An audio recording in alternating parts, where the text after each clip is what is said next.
Bonjour à tous. Alors aujourd'hui, on reçoit Maître Nancy Rizacher au barreau d'Épinal qui va vous conter avec moi la bévue qui nous est arrivée cette semaine avec le tribunal administratif de Nancy. Nancy, merci d'être venue. Est-ce que tu peux nous rappeler un petit peu le cadre de cette affaire? Qu'est-ce qui s'est passé pour qu'aujourd'hui on décide de faire cette interview? Bonjour David, bonjour à tous. Oui, effectivement, depuis la loi du 5 août 2021, on a entrepris un certain nombre de recours dans toute la France. Je crois qu'au total, sauf erreur de ma part, on est à Un peu plus de 200, 200 agents, oui, tout à un fait. peu plus de 200 agents qui nous ont sollicités afin de pouvoir porter devant les tribunaux, donc d'une part en référé dans un premier temps, et puis au fond dans un deuxième temps, pour demander l'annulation des suspensions dont ils avaient été victimes, j'utilise ce terme-là, en tout cas qu'ils avaient subi depuis la loi du 5 août pour non-respect de l'obligation vaccinale. Tout à fait. Donc, c'est dans ce cadre-là, notamment, j'ai sollicité tes services pour m'assister dans tous les tribunaux dans l'Est de la France. Donc, on a effectivement une trentaine de dossiers en commun. Et notamment, on a eu cette mauvaise surprise vendredi 11 mars 2022, puisque le tribunal administratif de Nancy a décidé de rejeter par voie d'ordonnance. Donc, ce n'est pas un jugement. Il n'y a pas trois magistrats qui se sont prononcés, mais un seul magistrat qui a rendu donc 15 ordonnances dans lesquelles il considère que les 22 arguments que nous avions soulevés sur l'illégalité de la décision de suspension sont infondés, inopérants ou mal assortis des éléments suffisants pour en apprécier le bien fondé. Donc voilà un petit peu la situation dans laquelle on se retrouve. Nous venons donc de nous entretenir avec cette quinzaine d'agents. Est-ce que Nancy, tu peux nous expliquer un peu ce qu'on a pu se dire au terme de cette réunion, au terme de laquelle on a essayé de rassurer ces soignants malheureusement suspendus et dont la justice ne veut pas connaître de leur situation? Oui, alors il faut être honnête, hein, la plupart des soignants ont accueilli la nouvelle de ces ordonnances rendues sans audience, encore une fois.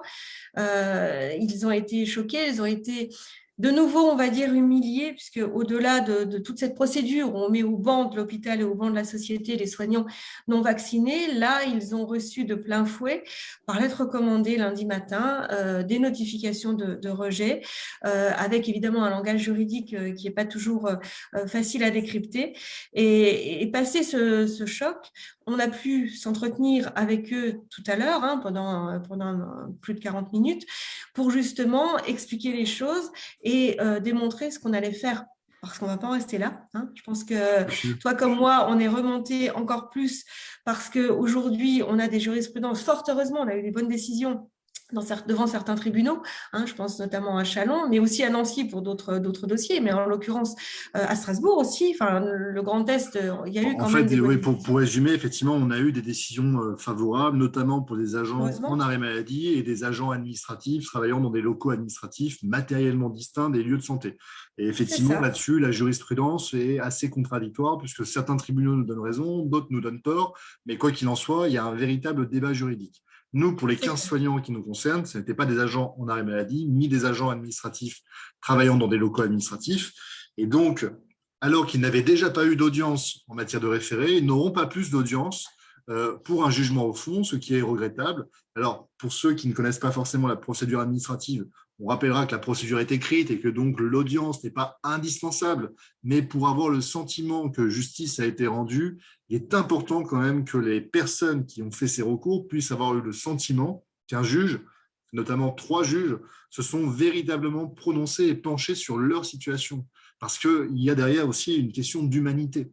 On ne peut pas rejeter par voie d'ordonnance, c'est-à-dire sans jugement, sans audience, sans contradictoire, et bien entendu avec une argumentation sommaire, puisque le juge va considérer que les moyens qui ont été soulevés sont manifestement irrecevables, donc l'argumentation, la motivation de cette ordonnance va être relativement sommaire, et donc on se retrouve avec une sorte de déni de justice des personnes qui ne vont pas comprendre pourquoi aucun des 22 arguments que nous avions soulevés n'ont pas reçu, au moins ne serait-ce effectivement un accueil favorable et à défaut une motivation suffisamment pertinente pour les convaincre effectivement que il n'y a pas d'intérêt à ce que ce recours se poursuive. Parce que c'est ça l'intérêt de la motivation d'une décision de justice, c'est de permettre à la personne qui va recevoir cette décision, d'une part, de pouvoir l'accepter, et d'autre part, de pouvoir apprécier si effectivement il y a un intérêt ou non d'aller devant la juridiction d'appel. Et qu'est-ce qu'on a décidé de faire, Nancy? Il est clair que face à cette frustration, on ne peut même pas, je dirais, critiquer la motivation, puisqu'il n'y a pas de motivation. Tout a été rejeté en bloc, comme tu disais, une sorte de déni de justice et un mépris. Au-delà de la qualification juridique, on a aussi un mépris humain de ces soignants. Donc, il faut qu'on aille en appel. Et nous avons décidé, toi et moi, de financer nous-mêmes, sur nos deniers, cette procédure d'appel devant la Cour administrative d'appel, parce qu'il est hors de question de laisser ces soignants au milieu du gué. Aujourd'hui, on se sent encore une fois, j'utilise le terme de frustration, on n'a pas pu avoir d'audience, on n'a pas pu avoir de motivation, on n'a pas pu contrer les arguments qu'un juge aurait pu apporter face à nos requêtes, aux moyens soulevés dans nos requêtes. Par conséquent, on portera la problématique juridique devant la Cour administrative d'appel. On ira jusqu'au bout s'il le faut. On va croiser les doigts que la Cour administrative d'appel, cette fois-ci, nous suive et ne commette pas un déni de justice et puisse répliquer à nos arguments. Mais ensuite, on ira devant le Conseil d'État. Et s'il le faut, bien évidemment, une fois qu'on aura épuisé les voies de recours, devant la Cour européenne des droits de l'homme. Parce que le combat alors, mérite... Effectivement, tu l'as très bien dit. Donc, on a décidé, effectivement, de faire cette procédure d'appel avec ces 15 soignants, parce qu'il est hors de question qu'on en reste là. Il est hors de question que finalement on prenne l'argent et qu'il n'ait pas gain de cause ou autant, au moins le sentiment que justice a été rendue. Et donc on a décidé, toi et moi, d'un commun accord, de financer nous-mêmes l'action devant la Cour administrative d'appel. Et donc on remercie encore une fois à l'occasion de cette vidéo les soignants qui nous ont fait confiance de nous donner la possibilité de porter devant la juridiction d'appel leur cause, parce que derrière leur cause, en fait, c'est aussi la cause des 200 soignants que l'on représente et des 15 000 soignants qui sont suspendus partout en France. Et ça, c'était important de le préciser. On ne va pas vous abandonner. Sachez-le, on ne va pas vous abandonner. On va porter ce recours et effectivement, on espère qu'on obtiendra d'une part l'annulation des ordonnances parce que pour nous, quand même, sur un sujet aussi important, on ne pouvait pas raisonnablement rejeter par voie d'ordonnance ces demandes parce que là, il y avait quand même un enjeu juridique qui nécessitait qu'on ait au moins 3 juges qui se prononcent avec une motivation quand même accrue. Et on en parlera tout à l'heure pourquoi cette motivation doit particulièrement être accrue dans ce genre de décision. Mais il est clair qu'on ne va pas en rester là. Nous avons donc décidé déjà de faire cette procédure d'appel. On a 2 mois pour pouvoir rédiger ces requêtes. Ça nous permettra de les actualiser, ça nous permettra de les approfondir et de tenir compte de l'évolution de la jurisprudence depuis le mois de septembre 2021 et on compte bien mener ce combat jusqu'au bout comme tu l'as indiqué parce qu'il en va aussi de l'intérêt de saisir la Cour européenne des droits de l'homme. Alors, je vais te laisser faire la transition du coup Nancy, on en a parlé tout à l'heure. Pourquoi il y a un intérêt fondamental à pouvoir saisir la Cour européenne des droits de l'homme? Il est clair qu'on a vu ce qui se passait cette semaine. On a parlé de la Suisse qui avait été condamnée par la Cour européenne des droits de l'homme pour des restrictions non nécessaires et non proportionnées par rapport à la liberté de réunion durant la pandémie. Aujourd'hui, on se tourne vers la Cour européenne des droits de l'homme parce qu'on se rend bien compte que la problématique juridique qui concerne notamment les soignants, mais tous ceux qui ont été impactés par cette obligation vaccinale de la loi du 5 août, eh bien, il nous faut nous tourner vers une juridiction supranationale qui, elle, va permettre aussi de clarifier le droit, puisqu'on sait très bien que cette loi du 5 août est contraire, on l'a dit, on l'a redit, on l'a soulevé dans les requêtes, à un certain nombre de textes, non seulement européens, au sens large du terme, l'Union européenne, Conseil de l'Europe, Convention européenne des droits de l'homme, mais également internationaux, et que le combat continue. Le combat est rude, mais le combat continue parce qu'il faut que la Cour européenne des droits de l'homme se prononce sur ce qui se passe en France et sur cette loi qui est contraire à tous ces principes on le dit depuis le début, j'ai l'impression de me répéter, mais aujourd'hui, il faut qu'un tribunal le reconnaisse et le motive expressément pour qu'on puisse sortir de cette situation. On va un petit peu l'approfondir si tu veux. Je me permets de compléter un petit peu ce que tu as dit, bien sûr. Il faut bien comprendre que le fait d'avoir perdu devant le premier juge n'empêche en rien la continuité de nos actions. Parce que si nous voulons un jour qu'on ait une véritable justice qui soit rendue, il nous faut mener ce combat jusqu'au bout. À mon sens, cette solution favorable, parce qu'en fait, il ne peut pas y avoir, à mon sens, de décision de suspension sans rémunération en matière de fonction publique sans que ça méconnaisse, en l'espèce, toute une série de droits fondamentaux. Cette décision sera forcément un jour ou l'autre annulée. Et cette annulation, si elle ne vient pas du Conseil d'État, elle viendra forcément de la Cour européenne des droits de l'homme, qui, rappelons-le, est une juridiction qui, à ce jour, a quand même permis des avancées considérables en matière de protection des droits fondamentaux, notamment en France. Et à titre d'exemple, c'est notamment la question de la garde à vue qui a grandement évolué face à la jurisprudence de la Cour européenne des droits de l'homme. Surtout, il faut se rappeler de la décision qui a été rendue en avril 2021 par la Cour européenne des droits de l'homme au sujet de la vaccination obligatoire. Très peu de personnes ont lu décidément cette décision et surtout, la présentation qui en a été faite par les médias a été de dire que la vaccination obligatoire est nécessaire dans une société démocratique. Ce n'est pas du tout ce que nous dit la Cour européenne des droits de l'homme. Elle nous dit quoi? Elle nous dit que la question donc, de la santé publique ne relève pas à la base de la Convention européenne des droits de l'homme. Premièrement. Deuxièmement, il relève de la marge d'appréciation des États de pouvoir décider ou non d'une vaccination obligatoire. C'est-à-dire que la vaccination obligatoire n'est pas forcément quelque chose qui est automatique. Et en fait, sur le plan du droit international, c'est même plutôt l'exception. Il y a énormément d'États qui ne pratiquent pas de vaccination obligatoire. La France fait partie de l'exception sur le plan du droit international. Ensuite, à supposer que l'État décide de mettre en place une vaccination obligatoire, il doit respecter plusieurs conditions. Premièrement, la gravité de la maladie contre laquelle la vaccination est censée lutter. Deuxièmement, le recul que l'on dispose sur cette vaccination pour permettre de pouvoir, avec certitude, s'assurer que la balance bénéfice-risque est toujours en faveur des bénéfices. Troisièmement, d'assurer la couverture vaccinale, avec l'idée qu'un maximum de personnes étant vaccinées, on va éviter bien sûr la transmission du virus. Transmission qui, je le rappelle, n'est pas empêchée malheureusement par les vaccins utilisés actuellement.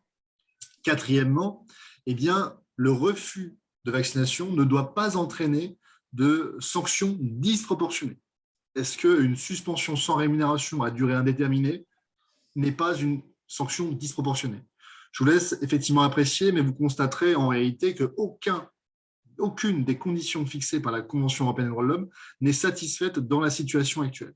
Et donc, par conséquent, il est clair que les décisions de suspension et par voie de conséquence, les dispositions de la loi du 5 août 2021 sont en totale méconnaissance des dispositions de la Convention européenne des droits de l'homme. Surtout, et tu en as parlé tout à l'heure, on a depuis le 15 mars 2022 la Cour européenne des droits de l'homme qui a condamné pour la première fois un État, qui est la Suisse, pour la méconnaissance des stipulations de la Convention européenne dans les conditions donc, de la crise sanitaire. Cette dernière avait notamment pris des mesures extrêmement restrictives en matière de liberté de manifestation qui était protégée par la Convention européenne des droits de l'homme et elle a donc été condamnée à ce titre-là. Dans le communiqué de presse qu'on vous mettra dans la description de la vidéo, la Cour européenne des droits de l'homme indique que si effectivement, au moment des débats parlementaires, il ne peut pas y avoir de débat approfondi compte tenu de l'urgence à mettre en place rapidement des mesures sanitaires, en revanche, il faut que le contrôle effectué par les juridictions soit extrêmement poussé pour qu'on ait un véritable contre-pouvoir dans le cadre donc de la mise en place de ces mesures sanitaires. Là, j'en reviens à notre affaire. Est-ce que dans la situation dans laquelle nous sommes, avec une ordonnance de rejet basée sur l'idée que c'est manifestement irrecevable et donc avec une motivation allégée, sans audience et sans possibilité de répondre dans le contradictoire, est-ce que finalement cette procédure ne méconnaît pas manifestement les dispositions de la Convention européenne des droits de l'homme? Bien sûr que si, et donc c'est pour ça que je vous le dis aujourd'hui, en 2022, je suis persuadé que dans les années qui vont venir, ces mesures seront censurées par la Cour européenne des droits de l'homme qui condamnera l'État français en réparation et condamnera l'État français à modifier sa législation. C'est la raison pour laquelle nous devons continuer ce combat, parce que pour pouvoir accéder à la justice de la Cour européenne des droits de l'homme, il nous faut remplir deux conditions. La première, il faut avoir discuté de l'application des stipulations de la Convention européenne des droits de l'homme devant le juge national. C'est ce que nous faisons dans nos recours pour les soignants. La deuxième, c'est qu'il nous faut épuiser les voies de recours internes, c'est-à-dire aller au bout du processus juridictionnel. Et lorsqu'il n'y a plus aucun recours possible, à ce moment-là, saisir la Cour européenne des droits de l'homme. Et c'est justement pour ça qu'on a, effectivement, avec Nancy, fervente envie de défendre ces soignants, y compris devant les cours administratives d'appel, parce qu'on ne va pas en rester là. Le plus beau reste à venir. Je te laisse le mot de la fin, Nancy. Je ne sais pas si tu souhaites rajouter des choses par rapport à tout ça, mais en tout cas, et je crois que non seulement, David, on a envie d'y aller, mais c'est notre devoir aujourd'hui. Si les avocats ne se saisissent pas de ce combat, et je pense qu'un certain nombre de personnes en sont conscientes, aujourd'hui, ce sont les libertés fondamentales, c'est l'état de droit.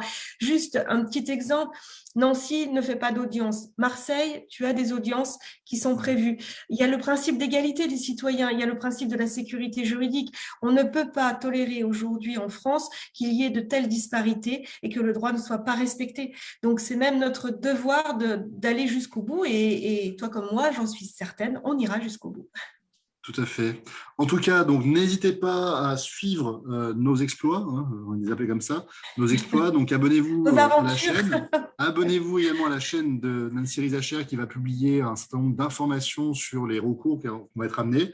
Même si aujourd'hui, à la date à laquelle nous faisons cette vidéo, donc on est le 17 mars 2022, le pass vaccinal a été suspendu. Rappelons-nous que cette suspension est temporaire et que la vaccination obligatoire, pour le moment, n'a pas du tout prévu d'être temporairement, ne serait-ce suspendu. Donc, ça veut dire qu'on a toujours aujourd'hui des soignants qui sont maintenus dans une situation de très, très grande précarité avec aucune possibilité qui puisse leur être offerte, puisque l'objectif, vous l'aurez compris, c'est de les vacciner de gré ou de force, ce qui est manifestement contraire au principe d'humanité et à toute société démocratique. Vous pouvez vous retourner dans tous les sens, c'est dans tous les cas contraire aux principes fondamentaux qui fondent nos sociétés démocratiques, surtout et surtout en raison de tout ce qui s'est passé durant la Seconde Guerre mondiale, à partir duquel on a considéré que le respect de l'intégrité du corps humain était quelque chose de fondamental. Donc rappelons-nous quand même tout ça, parce qu'aujourd'hui, eh bien, c'est une stricte application de ces principes dont on demande